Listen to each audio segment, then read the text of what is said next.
Hi friends. Last lecture में हमने देखा था कि डेंटल हिस्टोलॉजी के रिलेटेड इंपॉर्टेंट टॉपिक्स, जिसके अंदर हमने कवर किया था एनामल, डेंटिन, पल्प।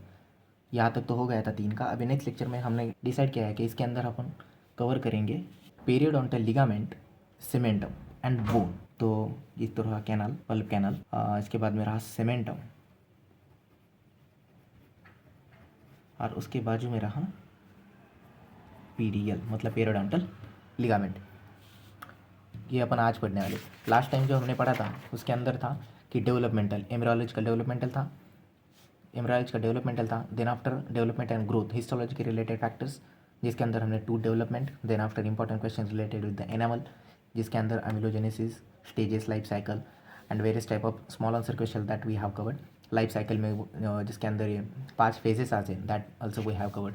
ये था उसका छोटा सा डायग्राम, जिसके अंदर इनेमल, डेंटिन एंड पल्प दिखाने का ट्राई किया था मैंने।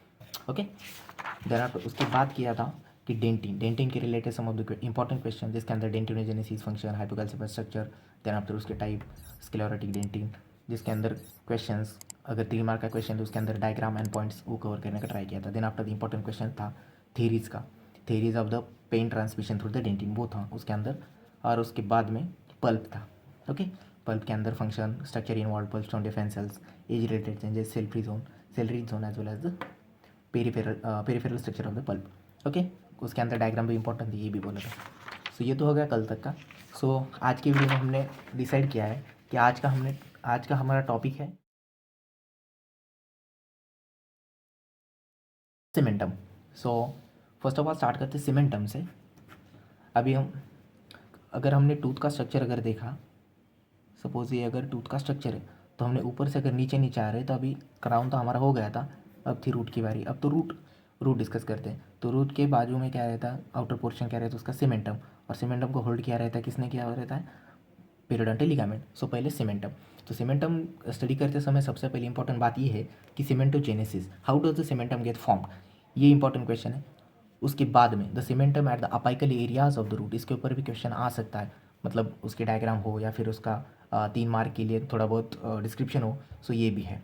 उसके बाद में what is the function of the cementum, cementum का फंक्शन क्या है, होल्ड करता है। सीमेंटिकल्स क्या होता है। उसके बाद में सीमेंटम का सबसे इंपॉर्टेंट क्वेश्चन जो आता है, जो कि एसएक्यू के लिए फ्रिक्वेंटली पूछा जाता है, जिसको अपन बोलते हैं सीमेंटो इनामल जंक्शन। अभी सीमेंटो इनामल जंक्शन है तो उसके अंदर टाइप्स भी है। उसके टाइप्स कौन से है, तो ओवरलैपिंग है, जिसके अंदर सीमेंटम ओवरलैप होता है इनामल के ऊपर। देन आफ्टर गैप जंक्शन, जिसके अंदर थोड़ा बहुत गैप रहता है सीमेंटम एंड इसके अंदर edge to edge. Then after the enamel overlapping the cementum.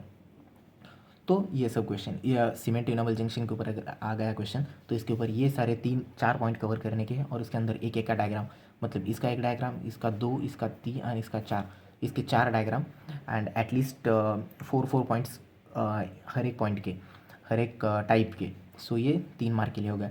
उसके अंदर सीमेंटम के बाद में उसी के अंदर सेल्स जो रहते हैं, सीमेंटोब्लास्ट रहते हैं एंड सीमेंटोसाइट्स जो रहते हैं, सो वो भी इंपॉर्टेंट है।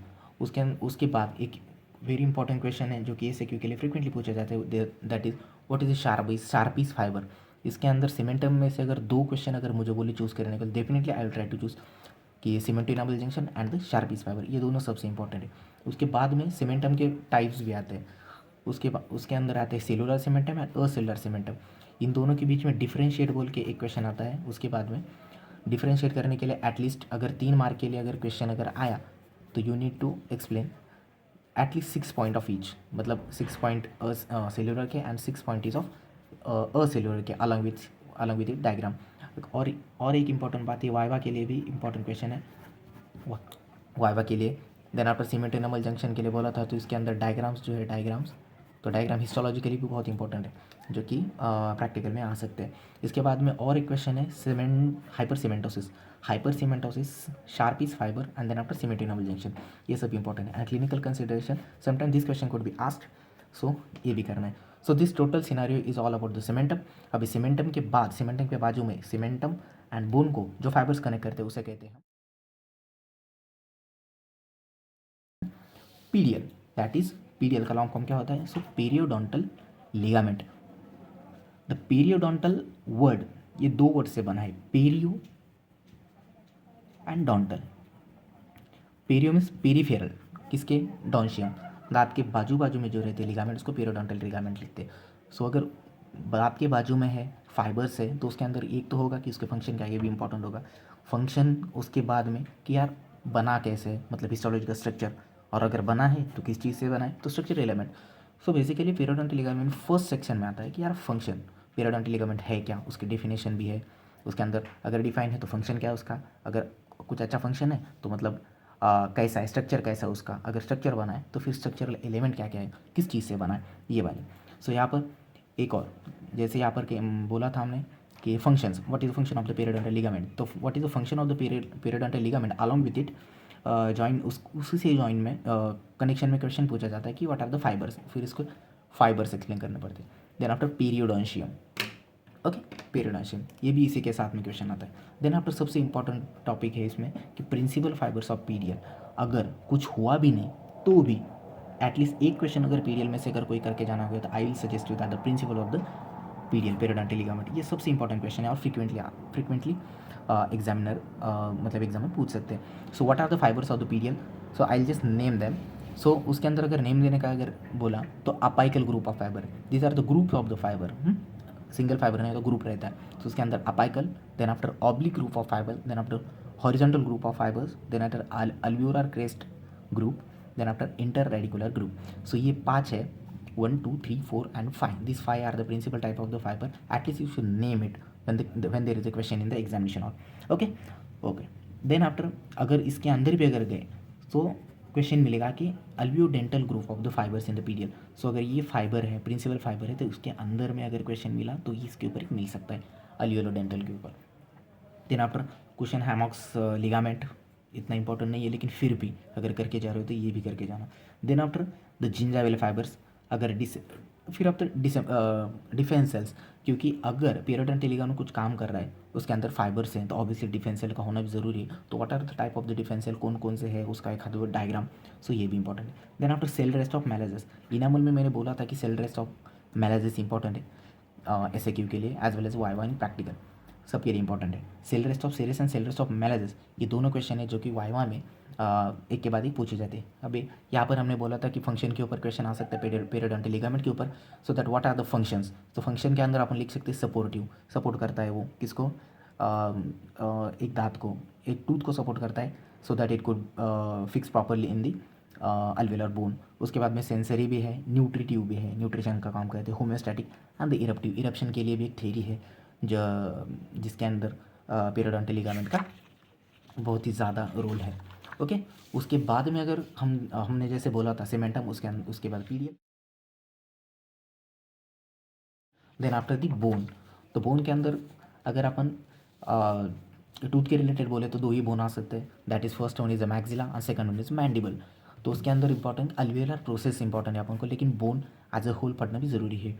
सो अगर बोन है तो बोन का हिस्टोलॉजी क्या है, if you are studying the histology, dental histology, then the study of the bone is very important specially in the histological purpose. So histology of the bone, जिसके अंदर दो बहुत ही ज़्यादा इंपॉर्टेंट कंसेप्ट है, osteoblast and osteoclast. So let me tell you in brief that is the what is osteoblast, in short में मैं बताने को ट्राई करूँगा। तो osteoblast, blast it does mean that कि something formation, blast mean something formation, and what is here is osteoblast.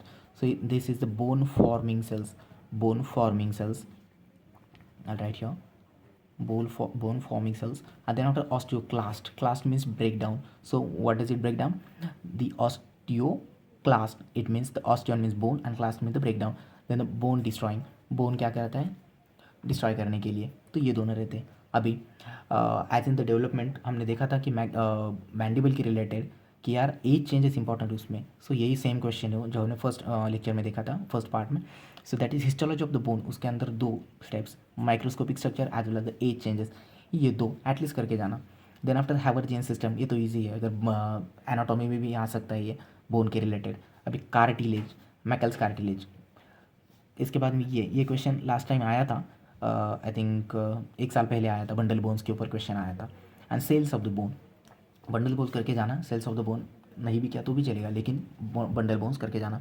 Then after some of the questions which are having the relation with the anatomy, general anatomy के related, जिसके अंदर मतलब anatomy में भी इसके related जो questions है वो ये है कि nerve supply of the teeth. अभी nerve supply of the teeth किस चीज़ का है, तो यहाँ पर लिखने को ट्राई करूँ, यहाँ पर लिखने का ट्राई करता मैं। Trigeminal nerve, you know trigeminal nerve, trigeminal nerve.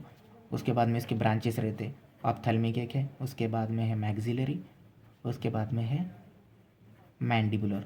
अगर 3 है तो इसके 3 ब्रांचेस है, फिर इसके भी ब्रांचेस है, मैंडिबुलर की ब्रांचेस है।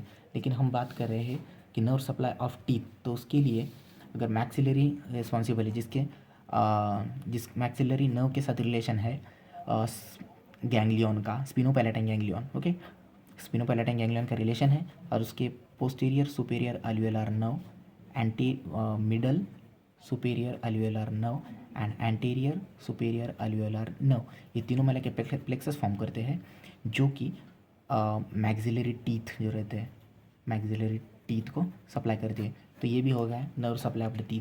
और अगर मैंडिबल का इन्फीरियर अल्वियोलर नर्व, ये नर्व सप्लाई करती है टीथ को, कौन से, मैंडिबुलर टीथ को, ओके। और भी है लेकिन ये तो इम्पोर्टेंट है, ये 2 इम्पोर्टेंट है। उसके बाद में ये तो हो गया। उसके बाद में पॉइंट है कार्टिलेज का। सो कार्टिलेज में बेसिकली कार्टिलेज आपको मिलेगा एनाटोमी में एम्ब्रियो में कहाँ मिलेगा, फेरेंजियल आर्चेस में, फेरेंजियल आर्चेस में मिलेगा, जिसके अंदर कार्टिलेज का टाइप, ये तो बेसिक है, hyaline cartilage, elastic cartilage, fibrous cartilage. लेकिन मैकल्स कार्टिलेज क्या होते हैं, रीचस कार्टिलेज क्या होते हैं, किस चीज़ से बने होते हैं, फेरेंजियल आर्चेस क्या होते हैं, pharyngeal arch, pharyngeal pouch, pharyngeal cleft, ये सब शॉर्ट फॉर्म है कैप बोल के। तो ये है pharyngeal cleft, pharyngeal arch and pharyngeal pouch, okay. So pharyngeal arch में फर्स्ट है, सेकंड है, थर्ड है, फोर्थ है, फिफ्थ है, सिक्स्थ है, ये सब है। लेकिन बाद में एक डिजेनरेट हो जाता है, और उसके बाद में कौन से फेरेंजियल आर्च से कौन सा स्ट्रक्चर बनता है, ये सब एनाटॉमी में इंपॉर्टेंट है, बट वो हम बाद में देखेंगे, ओके। सो आज के लिए इतना ही। So thank you so much for watching the video. Please like the video and subscribe the channel for the more such dental related content. Wish you all the best for your exam. See you in the next video.